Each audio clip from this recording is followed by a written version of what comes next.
नमस्ते, मैं doctor Sanghamitra Kumari, consultant obstetrician and gynaecologist एवं इनफर्टिलिटी स्पेशलिस्ट मेडिकेयर गायनी एवं स्टोन हॉस्पिटल नवादा से। आज हम डिस्कस करेंगे एक टॉपिक प्रेगनेंसी के बारे में।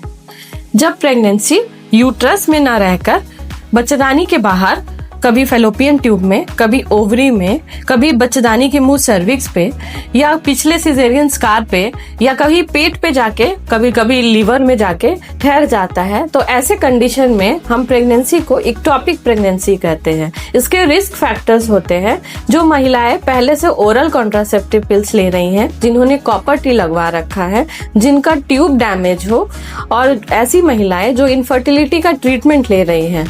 ऐसी महिलाओं को इक्टोपिक प्रेगनेंसी का रिस्क थोड़ा ज्यादा होता है। इक्टोपिक प्रेगनेंसी का science and symptoms normal pregnancy जैसा ही होता है। महिलाएं हमारे पास पेट में दर्द का कंप्लेन लेकर आती हैं, वो कभी कभी ब्लीडिंग का भी कंप्लेन करती हैं। ऐसी महिलाओं का urine pregnancy kit normal pregnancy से काफी हल्का पॉजिटिव दिखता है। इनका बीटा HCG टेस्ट कराने पर, जो कि नॉर्मल प्रेगनेंसी में 48 आवर्स के अंदर डबल हो जाता है, इक्टोपिक प्रेगनेंसी में बढ़ता तो है बीटा HCG, लेकिन 48 आवर्स में ये डबल नहीं होता है। इक्टोपिक प्रेगनेंसी का डायग्नोसिस हम अल्ट्रासाउंड से कर सकते हैं, लेकिन इसका गोल्ड स्टैंडर्ड फॉर डायग्नोसिस जो होता है वो लैप्रोस्कोपी होता है। लैप्रोस्कोपी द्वारा हम डायरेक्ट पेट में जाकर इक्टोपिक को देख सकते हैं और उसके प्रोडक्ट्स को बायोप्सी में भेज के इक्टोपिक को कंफर्म भी कर सकते हैं। आइए अब समझते हैं कि इक्टोपिक प्रेगनेंसी को एक ड्रेडफुल कंडीशन क्यों माना जाता है। नॉर्मल प्रेगनेंसी यूट्रस में ठहरती है। ये यूट्रस जो होता है प्रेगनेंसी में बढ़ते जाता है, लेकिन जब प्रेगनेंसी ट्यूब में ठहरती है तो ये ट्यूब एक्सपैंड नहीं कर पाता है, जिसके कारण बच्चा जो है ग्रो नहीं कर पाता है, उसको नरिशमेंट नहीं मिल पाता है। ये ट्यूब आमतौर पर 7 से 8 हफ्ता होने पर फट जाता है और ब्लीडिंग होने लगता है। ये जो ट्यूब फटने के कारण जो ब्लीडिंग होता है वो ब्लड पेट में जमा होने लगता है। इस कारण से मरीज को काफी दर्द महसूस होता है, मरीज का बीपी गिर जाता है और मरीज चक्कर खा के बेहोश हो सकती है।